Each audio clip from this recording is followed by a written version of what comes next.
my dear friends. I hope you've all had a very Merry Christmas.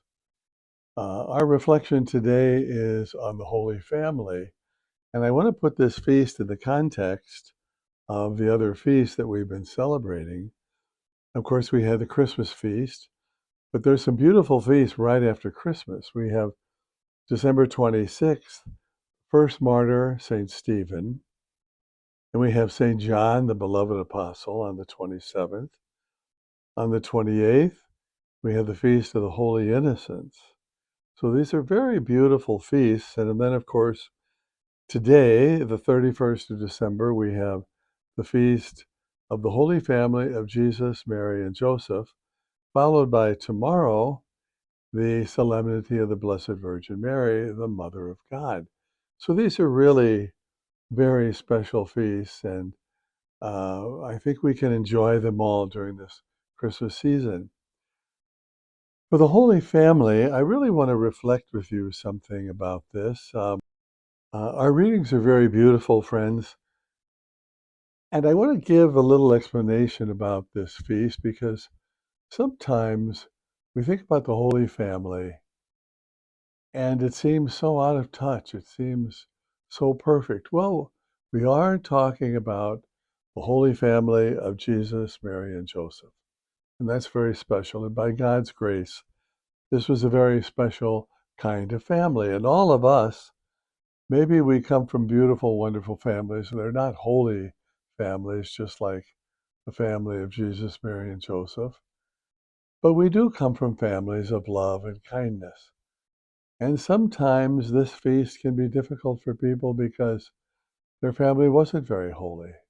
Maybe their family is a broken family. Maybe their family is a family that left behind a lot of unhappy memories.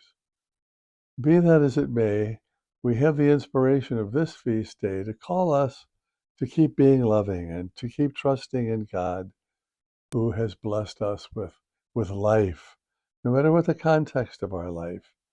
And so in our first reading, we have from Sirach a reflection on a family, of how a father and mother are there holding the family together, honoring one's father, the father gladdened by his children, uh, the father who should be cared for by the children when the father is old, the mother who is loved as well.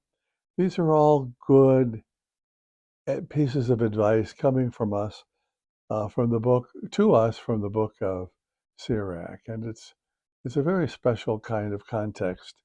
But perhaps Paul gives us the best blueprint for a family.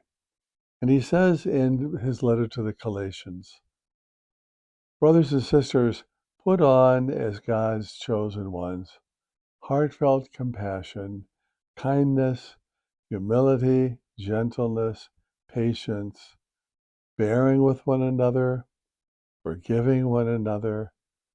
Put on love and let the peace of Christ control your hearts and be thankful.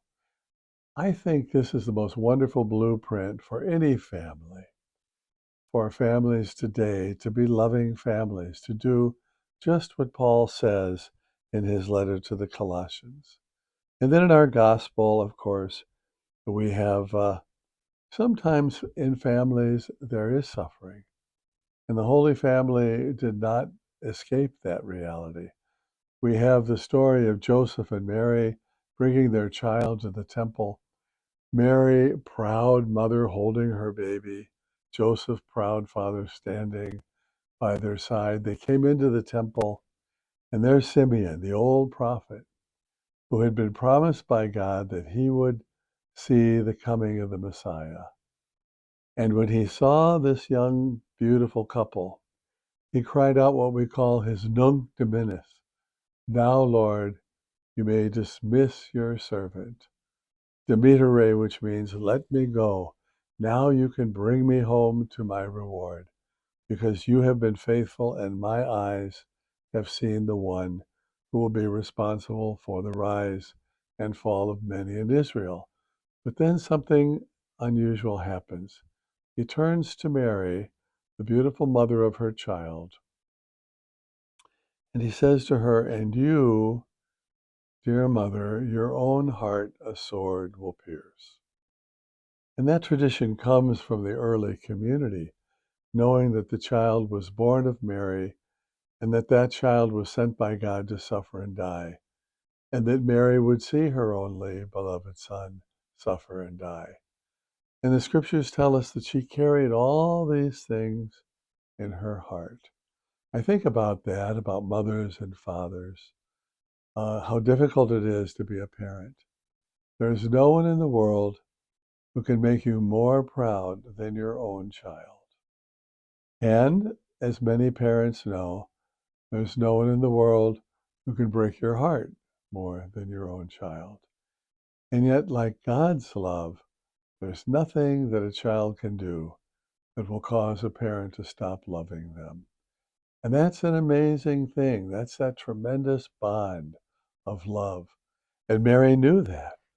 And she knew somehow that this was going to be part of the plan that was unfolding, that she would see her son suffer and die. So we have a blueprint today. We have a kind of a guide today. We have Paul telling us how to be a happy, loving family, being compassionate, forgiving, merciful, grateful, and kind. We have Sirach reminding us that there are relationships that we have to work at. Children respecting their parents and parents loving one another and loving their children. So we have this ideal on the Feast of the Holy Family, celebrating this after the birth of Jesus and before the solemnity of Mary, the Mother of God. But I'd like to say something more about that because you see, family is not quite like it used to be. Family is complicated today. A family is not always mother and father and children. Sometimes family are single mothers with their own children or a single parent with their own children. Sometimes family are blended families. We have marriages that don't work out. We have husbands and wives who are sharing their children and trying to love them and bring them up in great love. Sometimes we have same-sex couples. That's happening today. And their families. And sometimes that's difficult for us. It's changing around us. We can get confused. Sometimes families are just people who are alone, but gather people together and they become my family because I have no one else in the world who loves me, no one who is with me. But above all else, what the Lord is telling us on this feast, what Paul is telling us, no matter how we know family, no matter how we experience family, love one another. That's the key. I think our Holy Father Francis is trying to get to that when he's talking about blessing couples that are same sex or not married in the church. This is going to trouble a lot of people. But I think if we think about what that means, I can bless my pet dog on the Feast of St. Francis. I can bless an automobile that somebody just bought. I can bless a home where a family lives. When people come to a priest asking for a blessing, they're not necessarily saying, marry us as if. They're saying, bless us. We want to be holy. We want God's presence in our life. How can I not bless such a person? How can I not bless anyone who comes to me? I bless sinners who come acknowledging their sinfulness. What about people who are loving people who are not the same as me? And they're loving, kind, good, holy people.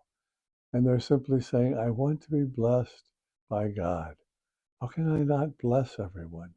So today evokes a lot of reflection, and it's going on in the church, it's going on in society. What is a family today? And I think when we get down to the heart of it, a family is people who love each other, relationships that are strong, and ideally, relationships that are rooted in faith, in love, in sacrifice, in kindness, in mercy. That's what families must be today. And our great land, our great nation will only be a great country when our families are strong and rooted in love and kindness, no matter how we know God in our life.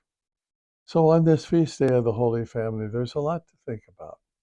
Think about your family. I can think of my family, a traditional Catholic family, and I thank God for that. But there are others who relate differently now. There are others whose families were not together, whose maybe a parent was absent. They seek family in the best way they can.